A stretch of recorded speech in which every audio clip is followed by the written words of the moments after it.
great golf destinations of the world and a bucket list destination for most golfers. I was lucky enough to make 2 trips to Ireland on this latest episode of The Traveling Golfer. Thanks to our producer, Jamie McWilliams. With his help, we're going to take you to Northern Ireland and the Dublin area.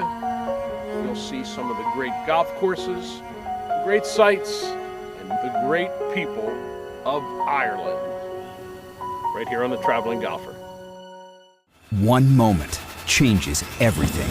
Distance, precision, decided in a microsecond. So reduce your ball spin and get the most performance at impact with 4 yards more. A next-gen golf tee proven by pros and players like you. The unique durable design flexes at contact, reducing ball spin, giving you tighter control and more distance. So change your game and get 4 yards more. Brought to you by Greenkeepers. Golf smart.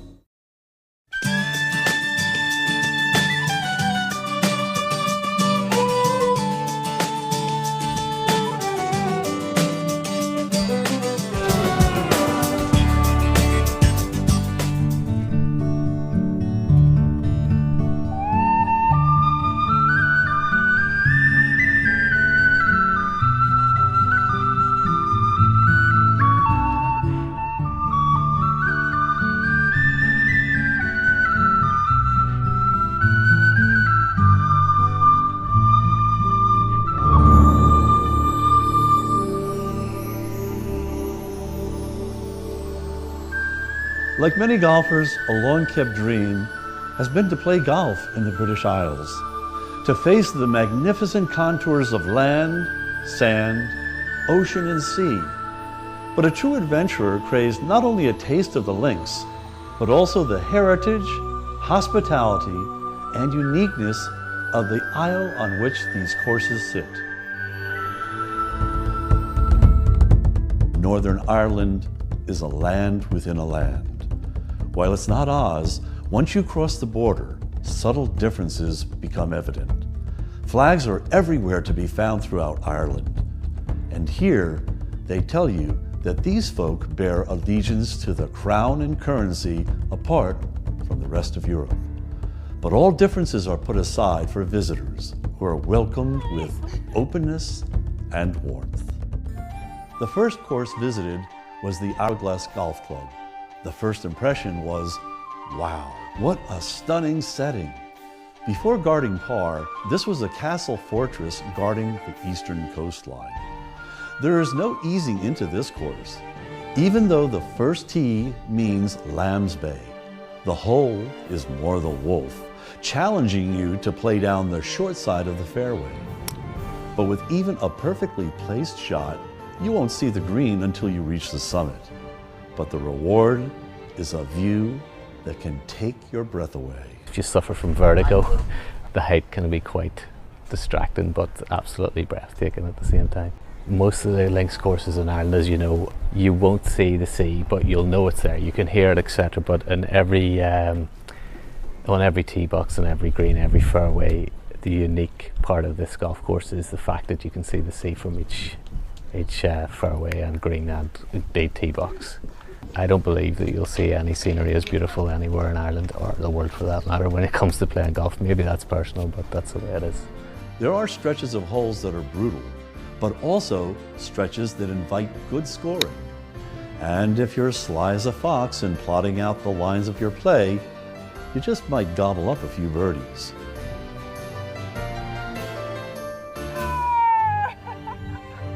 Yeah, baby!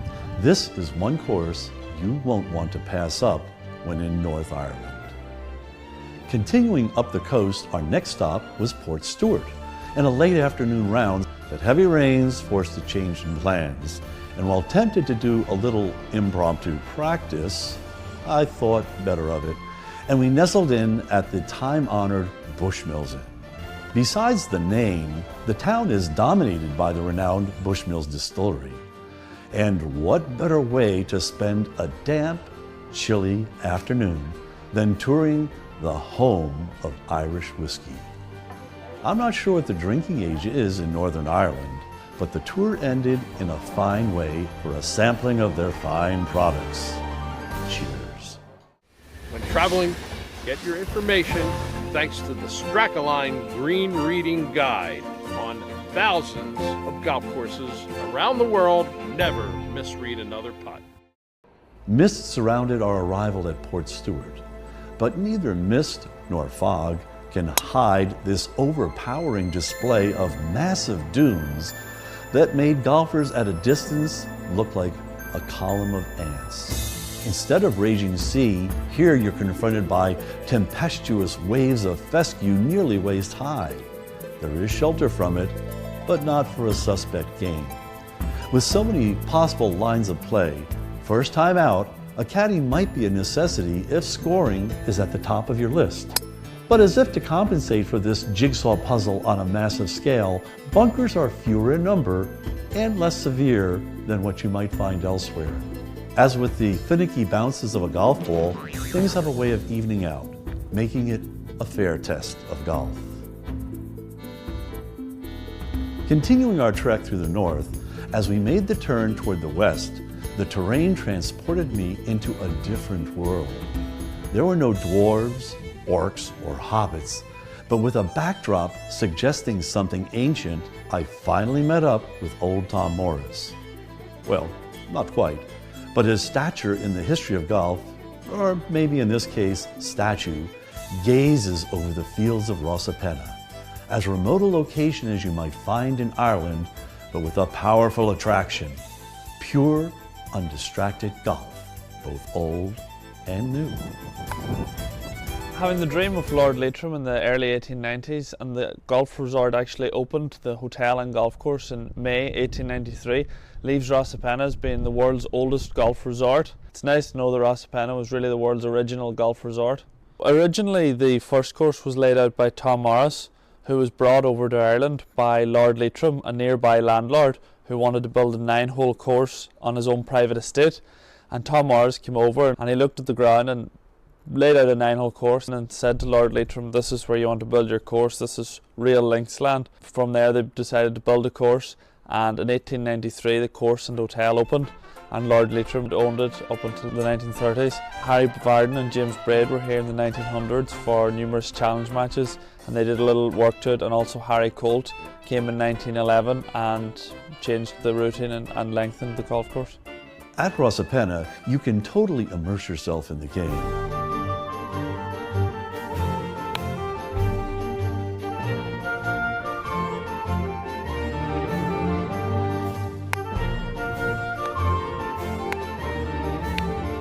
A driving range, a 9-hole Coast Guard 9 that includes some of the old Tom Morris holes, the old Tom Morris course itself, ranked in the top 30 of Irish courses, the Sandy Hills Links, ranked as the 11th best. 2 tiny villages flank the resort, but you need not leave the property to envelop yourself in charm and luxury. It exudes a hominess and gentility that warms you from the rigors of the climate, and I can attest to the quality of the cuisine. One other note, although located far north, it is not part of Northern Ireland. The planned route set the Belmullet Golf Club at Carn as the last golf destination. The Atlantic side of Ireland showcases towering cliffs, so it's no surprise that amazing courses dazzle the senses and make the list of the most coveted golf destinations in the world. Belmullet is included among them. Winding up, down, and through the gigantic dunes, the course breathes a wild naturalness into you. It might just be a presumption, but compared to the other courses that I had faced, the fairways of Belmullet were more forgiving, and the greens more receptive. But in no way does that make it an easy course. It did allow me, however, to breathe a little easier.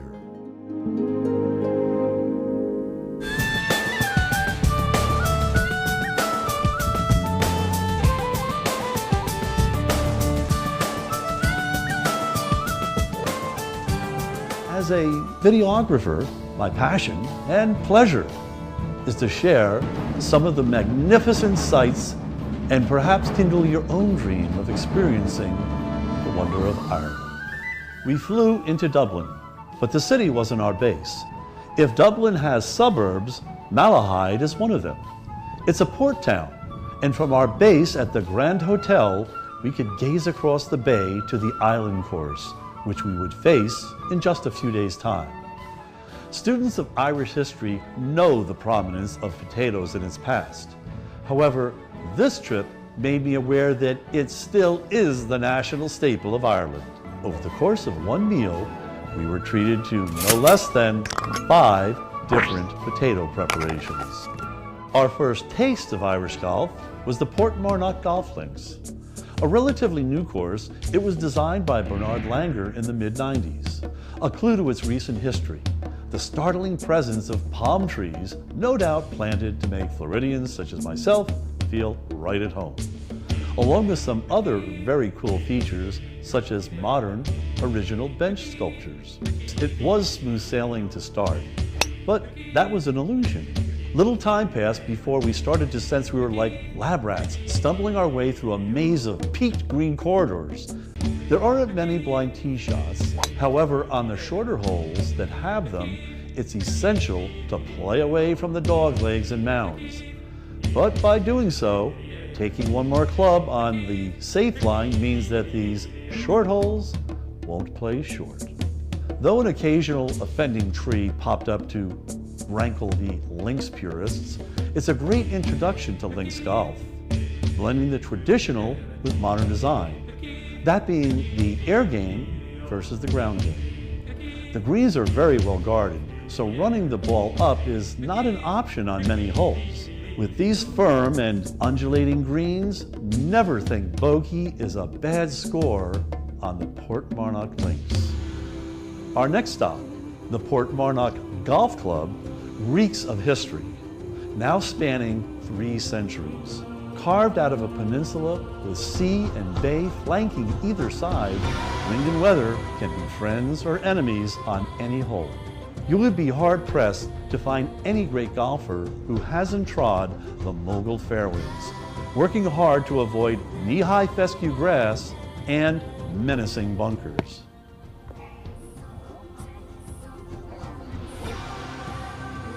Even with admirable shot making, prepare to take a bit of a beating on many of the greens. This grand old course will test you every hole, which is why so many great championships have been staged here, and why whatever it takes to earn par should be considered a blessing.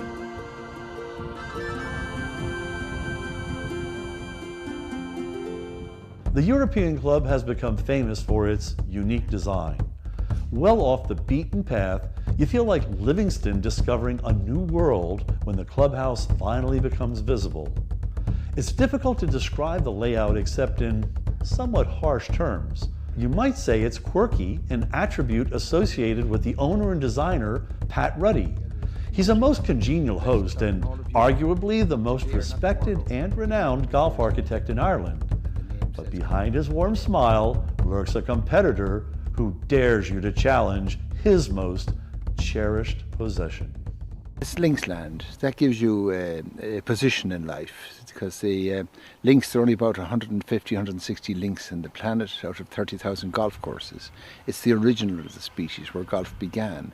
It's beautiful ground, Linksland, everywhere, rugged, long grasses, and down by the sea, where you get the salt in your nostrils and the seabird song and the wind blows. And the only other limitation I put on myself was what I liked. People enjoy it best if there are people who appreciate that golf is a game which requires a little bit of skill to overcome it. At any time, a slight miscalculation or unlucky bounce can put you in places you never want to visit.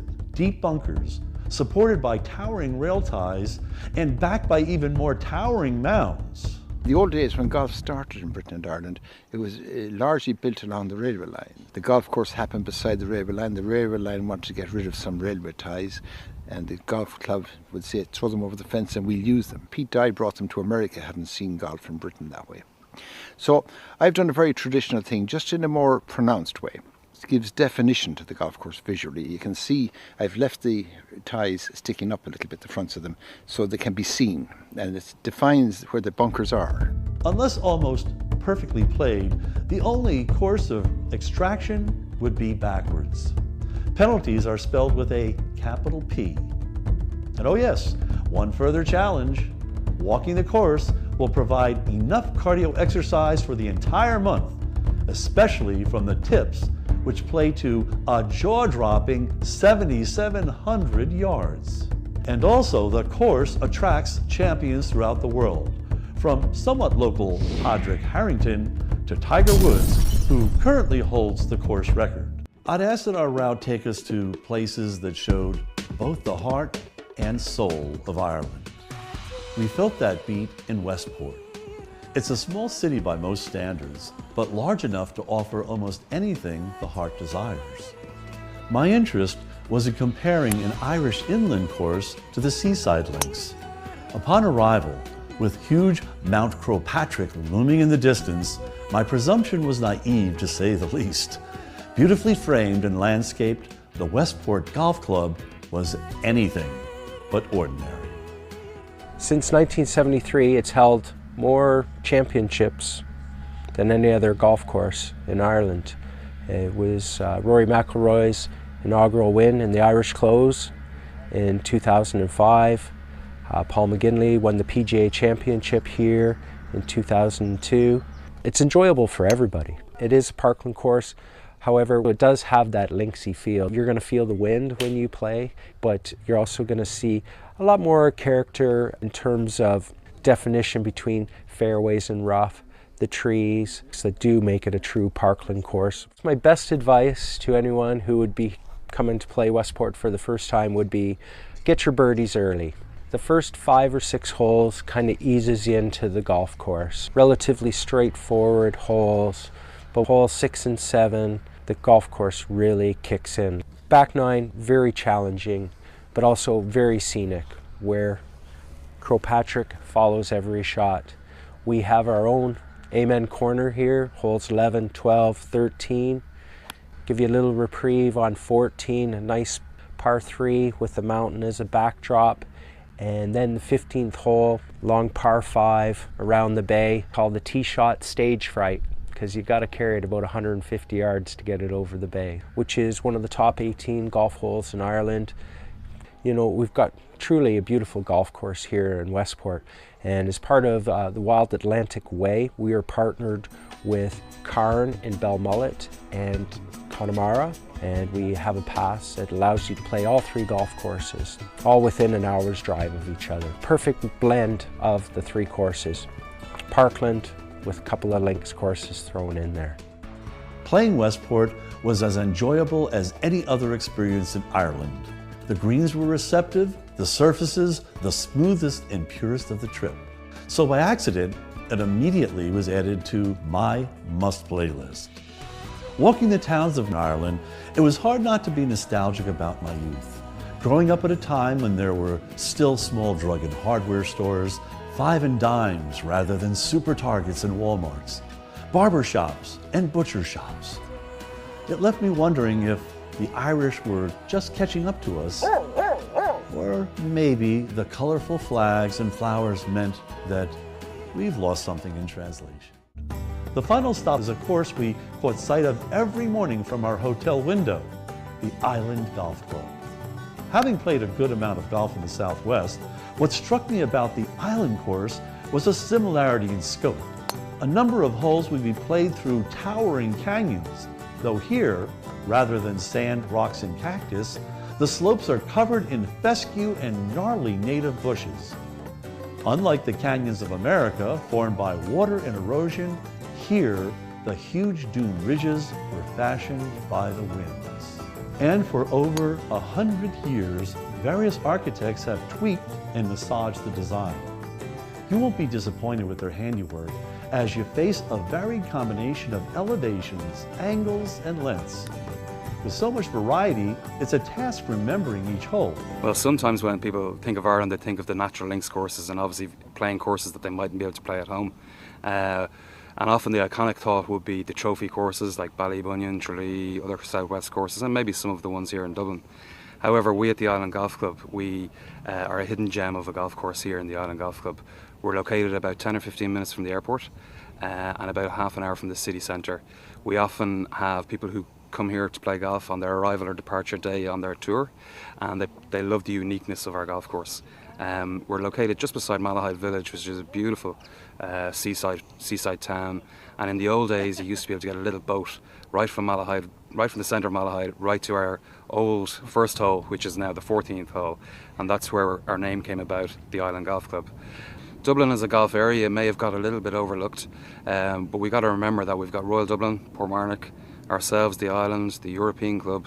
We have fantastic links golf, all within about 40-45 minutes of each other. You don't have to be in the car for more than an hour, and you can play all your golf and base yourself in Dublin. And Dublin is a good bit of fun as well in the evening time, so you have plenty to keep you entertained.